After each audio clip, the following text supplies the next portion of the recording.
All right, we are live. So today's video, everybody, is going to be a little bit different. We are talking all about the Blackmagic ATEM Mini, the base version, and it is used if you want to live stream with multiple cameras. So in today's video, we are live. I'm going to talk about using the ATEM Mini. I'm going to talk about how to stream with it. I'm going to talk about using it with different cameras, such as the Blackmagic Pocket cameras, or non-Blackmagic cameras, such as the, oh, wrong one, over here, such as these cameras like Lumix's G7, or the RED Komodo. So today's not going to be a very long video, but I did want to do it live to show you what it would look like if you're going to live stream from the ATEM Mini using all of these cameras. So we're going to get into it and more after this.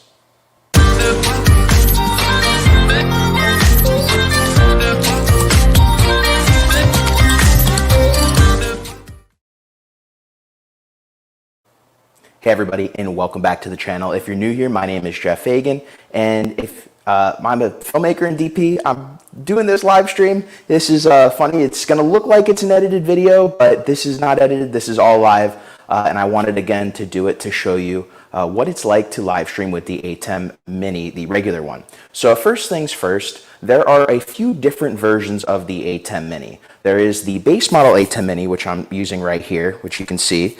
And this is just the base model that is used to live stream from cameras. You do need a computer if you're going to use this model. However, it does work really well, and that's why I purchased it for myself. There are a few different models. There is the ATEM Mini Pro. There is also the ATEM Mini Pro ISO. The main differences in those models is that on the ATEM Mini Pro, you can stream directly to the internet via a wired Ethernet connection, and you don't need a laptop. However, you are going to need to pre-configure some stuff on the ATEM Mini from a computer before you do that. Then the ATEM Mini Pro ISO actually lets you record every single line of video coming into the camera. So the ATEM Mini Pro, I forgot to mention, will give you one 1080p stream, a decent quality 1080p of the entire stream that you did. Whereas the ISO, you can get a 1080p file from every single camera, and you can go and do a recorded version of whatever live stream you did.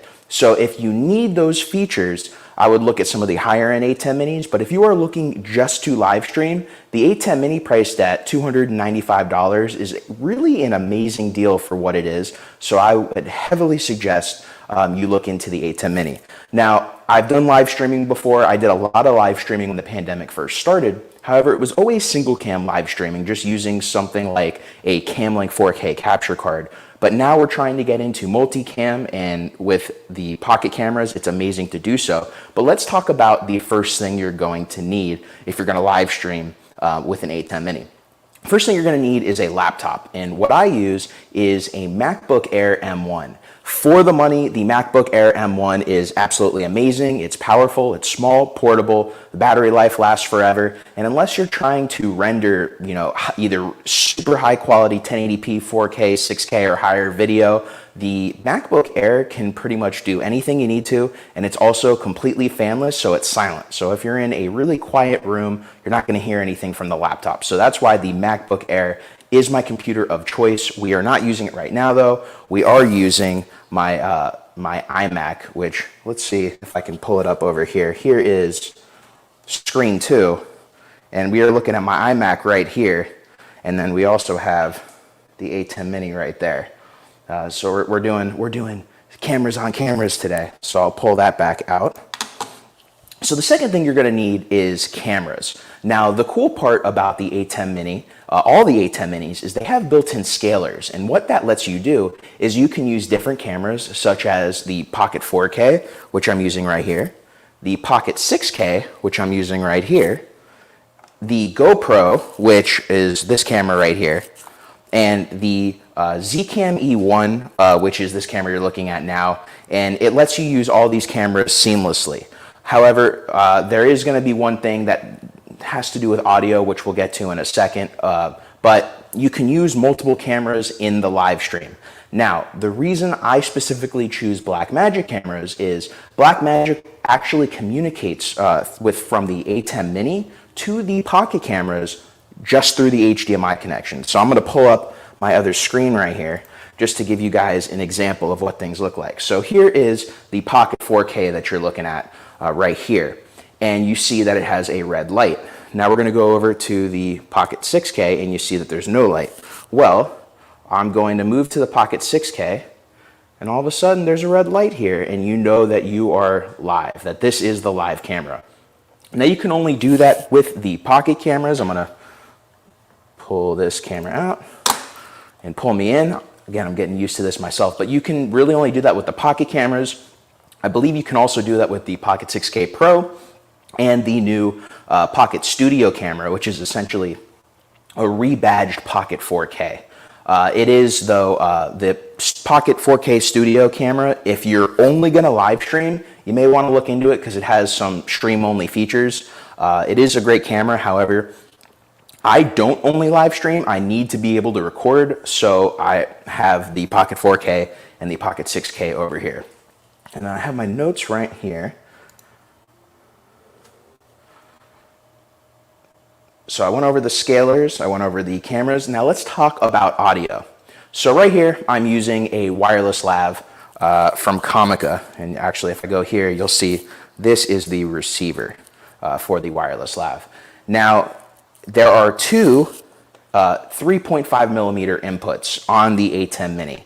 Now, if you're using Blackmagic cameras, the HDMI latency isn't that bad. You probably don't notice that if there's a lag between me and the video. So you can plug directly into the ATEM if you're using the Blackmagic cameras. However, with other cameras, such as the GoPro, the Zcam, whatever you may be using, also right over here, the Lumix G7 is a big culprit. There is HDMI lag in those cameras. So if you're either mixing and matching cameras or you're using all, let's say Lumix cameras in your broadcast and you don't hook your audio directly into the camera itself, you may have to work with the ATEM software, or if you're using OBS to broadcast or whatever, and we'll get into that at the end of the video, but if you're using a software, you may have to put in an audio delay if you're using another brand that has more HDMI lag than normal. Like I said, I did use the G7 a lot to live stream when I first got into it, and I did notice there was a heavy HDMI lag. The easiest way to notice was I had my microphone hooked up to an interface directly to the computer, and the audio was in real time, but the video was behind. So just keep that, take the notation of that. If you're going to live stream, if you're going to use an external audio source, and you're not going to use these Blackmagic cameras, make sure you have the audio directly hooked in to the camera itself. This device does support getting the audio from the cameras, so just make sure you do that. Otherwise, you're going to have to do all these complicated steps. As far as the unit itself, so I'm using StreamYard, which makes things a little bit easier to live stream. And what StreamYard does, it simplifies it. I can get these little things to come up here. Let's show you. So I have my little Reach Films thing I could pop up here. I have the Jazz's magazine I could pop up here. I have banners that you could pop up. But what's interesting is the ATEM Mini, you can put up to 20 images in the ATEM Mini itself, and you don't have to use a software like StreamYard. So, I could put my title card, Jeff Fagan, I could put that on the bottom in the ATEM Mini itself. You do not need a software like StreamYard if you're using an ATEM Mini. Now, if you're using OBS, that's where it comes into play. It makes it much easier to pull up the graphics. I use StreamYard just because of how easy it is to pull people in who are using webcams or iPhones or whatever, but not everyone's going to be using StreamYard, so you do have the ability to put those kinds of images into the ATEM Mini itself. I will warn you though, you are limited to 20 images, so you're going to have to rotate them out if you have a lot, if you need more than 20 images for a live stream, you're going to be kind of limited there, but when you go from stream to stream, you may want to clear out the images that are in the device.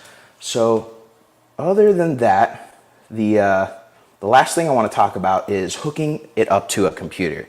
So if you have an ATEM Mini, you're going to hook it up to your computer via its USB connection. There is an HDMI out, but that's really for an external monitor if you wanted to monitor it and not use your computer to monitor it. If you notice from before, I'm actually using my computer to monitor my video signal. So that is how I do it here, but you don't have to do that. You can do it via whether you want to hook it up to a TV or monitor or whatever, but anyways, you hook up the USB-C into your computer. And it essentially tells your computer, hi, I'm a webcam. And you can use it in programs such as Skype, Zoom, StreamYard, which StreamYard uses webcams. Pretty much any video conferencing program that you need to use a webcam, it reads as a webcam, but you can do the cool stuff like switch between cameras, have this one, have that one. You can just do so much with the ATEM Mini. It really brings your live streaming to the next level. Also, the size of it is just incredibly small. I mean, look at this thing. It is super small right here. The other thing too is there is a fan built into the ATEM Mini. I never hear it. From what I've heard, really the only time a fan becomes an issue is not with the ATEM Mini, but with some of the bigger ones like the ATEM Mini Extreme, which is actually an 8-camera switcher and has a little bit more going on with it. People have heard the fan in those. But on these, it's not really an issue. Again, you want to be as quiet as possible. But you're going to hook up to your computer. Once you're hooked up, you're pretty much good to go. So just to cover what we went over today. First of all, I love this unit. I plan on doing a lot more live streams, and I'll bring you guys in on it. I needed to kind of knock this out today, so I'm not really going to have time for Q&A. But if you do have any questions, make sure to put them in the comments below and I'll get back to you. I'm going to be doing other videos about the ATEM, but I just wanted to briefly discuss the little points of streaming to all of you, because I think there's certain things that I definitely didn't go over that the ATEM does. For instance, you know, I can do little cuts like this or like that or back to here, and there's many different effects. I don't really necessarily use them, but there's a lot you can do with the ATEM that I think a lot of people aren't going to use. Me specifically, I literally just use it for the multi-switching functionality. So again, if you have any questions, please feel free to put them in the comments below. If you got knowledge out of today's video, please put them in the comments below as well. And also make sure to hit that like, subscribe, and notification bell. I know I'm a little rusty on this video. I haven't really done a proper live stream in almost a year, which is pretty crazy. You may have seen me do some test videos up on the channel over the past 6 months, but those were kind of up and gone.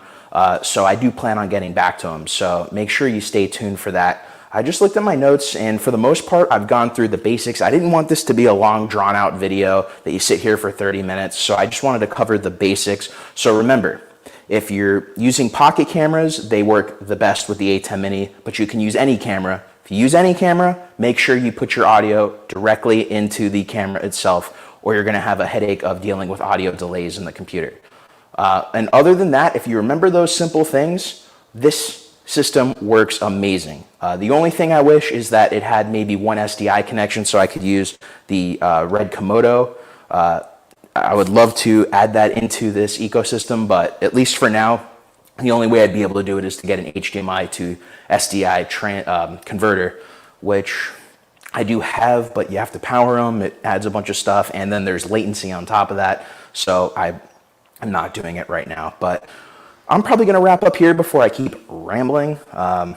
Like I said, I'm going to be doing more of these. I do have a video coming up on how to live stream with the pocket camera, so make sure you stay tuned for that. I also have some videos that were hidden right here, which with some lenses for the Komodo. As you notice, I've got that super small lens on the Komodo. Be doing a review on that 16mm RF. So yeah, stay tuned. Thank you for watching, everybody. I hope I was able to teach a little bit today, and yeah, until next time, my name's Jeff Fagan. Thank you for watching, everybody, and I will see you in the next video. And I gotta get used to this too.